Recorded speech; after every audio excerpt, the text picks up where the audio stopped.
기도함으로 새벽 기도에 시작하겠습니다.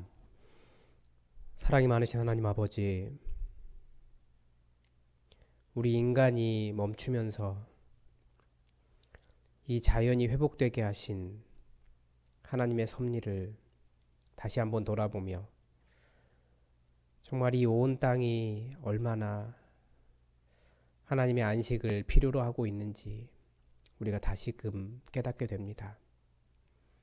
하나님, 우리가 탐욕적으로 살아오고 사용한 이 지구에 대해서 반성하며, 그리고 또한 인간의 탐욕으로 인해서 이런 질병들이 또 인간에게 다가왔다는 것을 기억하며, 우리가 하나님의 말씀 앞에서, 하나님의 뜻 앞에서 잠잠히 멈추어 갈 수 있도록 도와주시옵소서. 하나님, 이제 이 사태가 얼마 남지 않았다는 것을 우리가 깨닫는데, 하나님 속히 도와주셔서 이제 다시 한번 안전하게 문을 열고 아버지 앞에 모일 수 있도록 도와주시옵소서. 질병이 우리 가운데 끊임없이 다가오지만 또 성령의 권능 가운데 치유함을 받으며 주님의 위로를 경험하는 것이 우리 삶이오니, 하나님 우리를 치유하여 주시고 우리를 고쳐주시고 우리를 성령의 충만함으로 가득 채우사 하늘나라의 생명 역사가 풍성한 삶이 되게 하여 주시옵소서. 오늘 하루도 우리를 지키시며 함께 하시길 원하오며 예수님의 이름으로 기도드립니다. 아멘. 오늘 우리에게 주신 하나님 말씀은 에스겔 47장 1절에서 12절까지의 말씀입니다. 에스겔서 47장 1절에서 12절까지의 말씀입니다. 제가 하나님의 말씀을 받들어 읽겠습니다. 그가 나를 데리고 성전 문에 이르시니 성전의 앞면이 동쪽을 향하였는데 그 문지방 밑에서 물이 나와 동쪽으로 흐르다가 성전 오른쪽 제단 남쪽으로 흘러내리더라. 그가 또 나를 데리고 북문으로 나가서 바깥길로 꺾여 동쪽을 향한 바깥문에 이르시기로 본즉 물이 그 오른쪽에서 스며 나오더라. 그 사람이 손에 줄을 잡고 동쪽으로 나아가며 천척을 측량한 후에 내게 그 물을 건너게 하시니 물이 발목에 오르더니 다시 천척을 측량하고 내게 물을 건너게 하시니 물이 무릎에 오르고 다시 천척을 측량하고 내게 물을 건너게 하시니 물이 허리에 오르고 다시 천척을 측량하시니 물이 내가 건너지 못할 강이 된지라. 그 물이 가득하여 헤엄칠 만한 물이요 사람이 능히 건너지 못할 강이더라. 그가 내게 이르시되 인자야 내가 이것을 보았느냐 하시고 나를 인도하여 강가로 돌아가게 하시기로 내가 돌아가니 강 좌우편에 나무가 심이 많더라. 그가 내게 이르시되 이 물이 동쪽으로 향하여 흘러 아라바로 내려가서 바다에 이르리니 이 흘러내리는 물로 그 바다의 물이 되살아나리라. 이 강물이 이르는 곳마다 번성하는 모든 생물이 살고 또 고기가 심이 많으리니 이 물이 흘러 들어가므로 바닷물이 되살아나겠고 이 강이 이르는 각 처에 모든 것이 살 것이며 또 이 강가에 어부가 설 것이니 엔게디에서부터 에네글라임까지 금을 치는 곳이 될 것이라.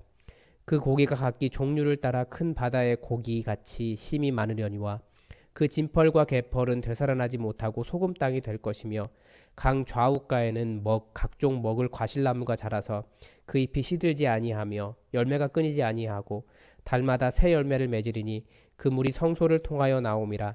그 열매를 먹음만 하고 그 잎사귀는 약 재료가 되리라. 아멘.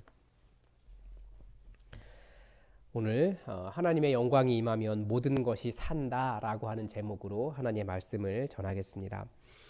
에스겔서는 이스라엘이 바벨론으로 끌려간 후, 그러니까 포로기 시대를 다루고 있다라고 말씀을 드렸습니다. 그들의 절망이 무엇이었냐면 성전의 붕괴와 함께 이스라엘의 하나님 여호와가 사라졌다는 것이었습니다.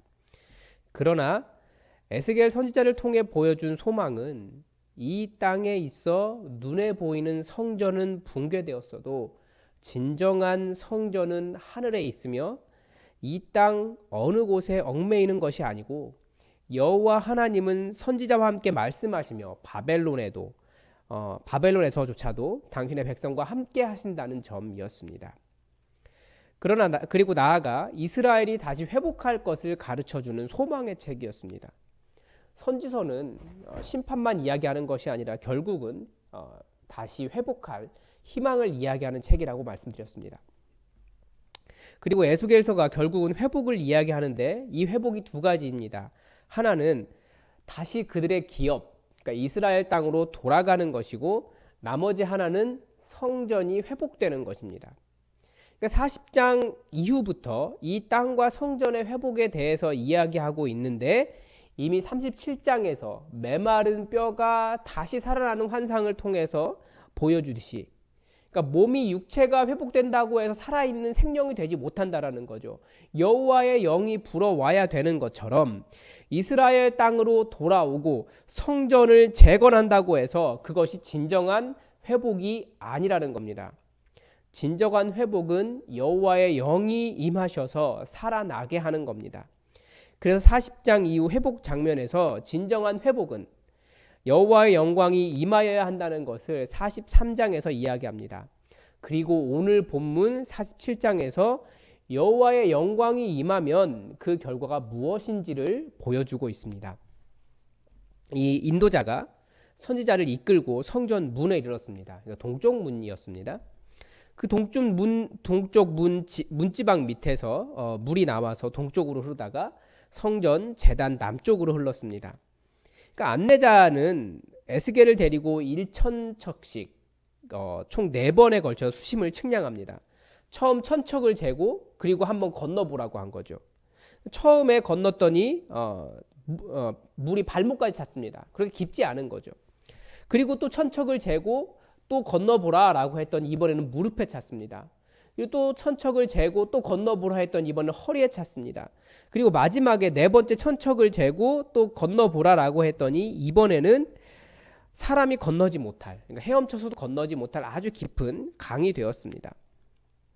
이 지점에서 그 안내자가 질문합니다. 인자야, 네가 이것을 보았느냐? 무엇을 묻는 질문입니까?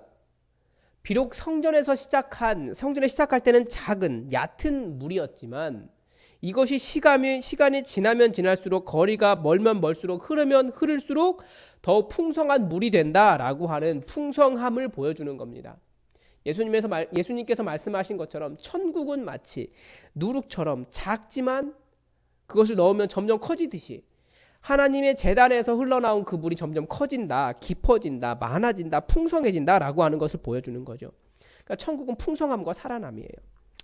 그리고 강가를 돌아보니까 강 좌우편에 나무가 갑자기 심이 많아졌습니다. 그 많은 물이 그 땅의 나무를 살게 한 겁니다. 그리고 이 물이 흘러 바다에 이르는데 이 물 때문에 바다의 물이 되살아났습니다. 이 물에 대한 최종적인 해석이 9절에 나옵니다. 이 강물이 이르는 곳마다 번성하는 모든 생물이 살고 또 고기가 심히 많으리니 이 물이 흘러 들어가므로 바닷물이 되살아나겠고 이 강이 이르는 각 처의 모든 것이 살 것이다. 그런데 11절에서 진펄과 개펄은 되살아나지 못하고 소금 땅이 될 것이다 라고 말합니다. 그러니까 이 물이 흐르는 곳마다 생명이 되는 거예요. 이 물이 흐르는 곳마다 다 살아납니다.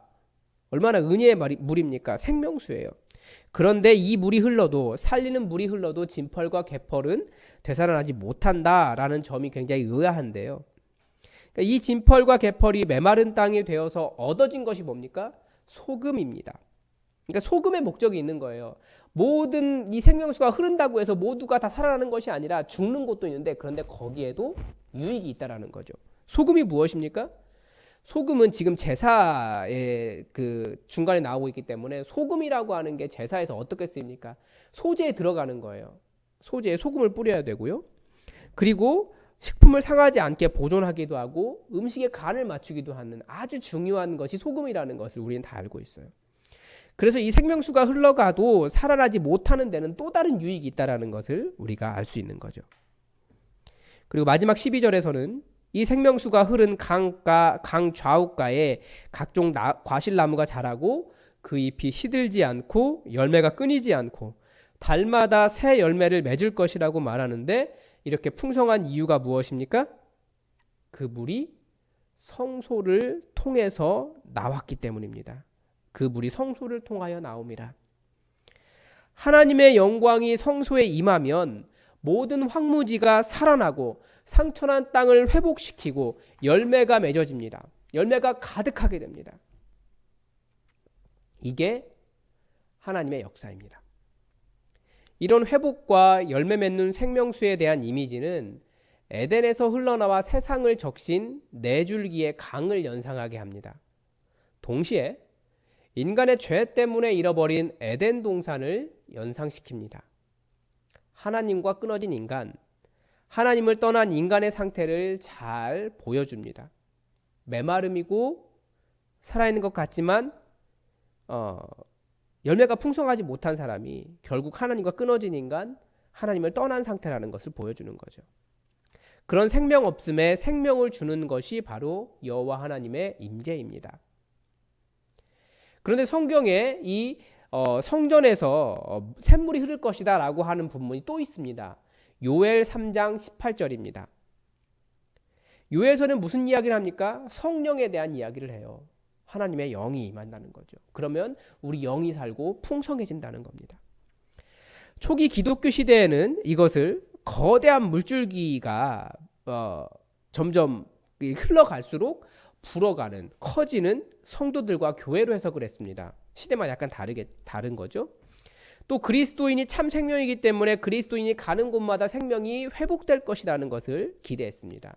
교회가 점점 커지면서 생명을 회복시키는 그런 역사를 이 말씀을 통해서 우리는 교회가 보았습니다. 또 요한복음에서도 그런 말씀하죠. 예수님을 믿는 자는 그 배에서 생수의 강이 흘러나올 것이다 라고 기록해서 이 생수의 강이 성령과 연결을 하고 있습니다. 또한 이 물을 세례의 물과 연관시키기도 합니다. 살리는 것이니까요. 그리고 요한계시록 22장에서는 새 예루살렘을 묘사할 때 하나님과 어린 양의 보좌로부터 이 생명수의 강이 흘러 강을 이루고 이 강 좌우에 생명나무가 있어 12가지 열매를 매 달마다 맺고 그 나무 잎사귀들은 만국을 치유하는 약이 될 것이라는 것을 묵시적으로 바라보고 있습니다. 무슨 말입니까? 그러니까 이 예언은 하나님으로부터 흘러나오는 생명에 관해 말해주고 있는 겁니다. 하나님의 생명은 무엇입니까? 하나님의 생명은 회복이고요, 살리는 것이고요, 풍성하게 하는 것이고 치유하시는 것이고 점점 커지는 겁니다. 한국교회가 성장한 이유는 하나님 안에 있는 이 생명과 회복과 치유와 풍성함을 믿었고 경험했기 때문입니다. 우리가 이 신앙 안에 머물러 있는 이유도 하나님 안에 있는 이 생명을 믿기 때문입니다. 근데 중요한 건 뭡니까? 이 생명을 누가 얻어갈 거냐는 거예요. 이 생명을 얻는 방법 아닙니까? 그래서 오늘 본문에는 나오지 않지만 예수님께서 계속 말씀하셨어요. 그 방법은 무엇입니까? 기도입니다. 직접 보여주셨고 제자 훈련 내내 제자들에게 말씀하셨고 심지어 십자가에서 죽기 직전에도 말씀하셨습니다. 뭐라고요? 기도하라고. 기도해서 열매 맺으라고. 혹시 하나님을 믿는 것 같지만, 믿는다고 하지만 왠지 하나님을 떠난 인간의 상태처럼 메마르고 내가 살아있지 못하고 성령에 충만하게 젖어서 풍성한 삶을 살지 못하고 열매가 없는 삶을 살고 계시는 분이 계십니까? 아니면 지금 너무나 힘들어서 남몰래 우시는 분들이 계십니까? 하나님 어찌하여 저를 버리셨습니까? 하나님과 끊어진 것 같은 그런 느낌에 있으신 분 계십니까? 마치 바벨론에 끌려가 기쁨의 노래를 부르지 못하는 포로와 같은 마음으로 그 마음이 짓눌려 계시는 분들이 계십니까? 몸이 연약해서 하나님 이외에 그 어디서도 희망을 찾을 수 없는 분이 계십니까? 방법은 뭐라고요? 기도하시라고요. 하나님이 누구인지 알기 때문에 기도하시라고요. 하나님의 영이 불어야 그 생명수가 흘러야 그래야 우리가 그 생명을 얻고 회복되고 열매를 맺을 수 있습니다. 기도하십시오. 이게 대안이 없어서 비겁한 변명을 하는 것 같습니까? 아닙니다. 이것이 말씀이 제시하는 생명과 회복과 풍성함과 능력의 비결이기 때문입니다. 길게, 깊게, 끝까지 기도해서 하나님 보좌에서 흐르는 생명수로 가득한, 그래서 여러분이 치유되고 열매가 가득하고 하나님의 회복을 노래할 수 있는 이 예언의 모든 하나님의 나라를 성취하시는 여러분 되시기를 축복합니다. 기도하겠습니다. 하나님 아버지, 오늘 보좌에서 강물이 흘러 그 강물이 흐르는 곳마다 다 살아나는 역사를 보았습니다. 하나님, 우리가 하나님 믿는다고 말하지만 우리가 메마를 때가 더 많고 우리가 생명 없는 황폐한 때를 경험할 때가 더 많습니다. 하나님, 그만큼 우리가 기도하지 않고 성령으로 충만하지 않기 때문이오니 하나님, 우리가 정말 기도함으로 온전히 회복될 수 있도록 도와주시옵소서. 살아있다고 하는 모습이 살아있는 것이 아니라 하나님의 영으로 충만하여 이 생명을 누리는 자가 살아있다라는 것을 기억하게 하시고, 우리가 지금 울며 가슴 짓눌려 애통하며 아파하고 있다 할지라도 하나님 결국 회복하게 하시는 하나님의 역사를 경험하도록 우리와 함께하여 주옵소서. 주님의 역사를 기대하오며 예수 그리스도의 이름으로 기도드립니다. 아멘.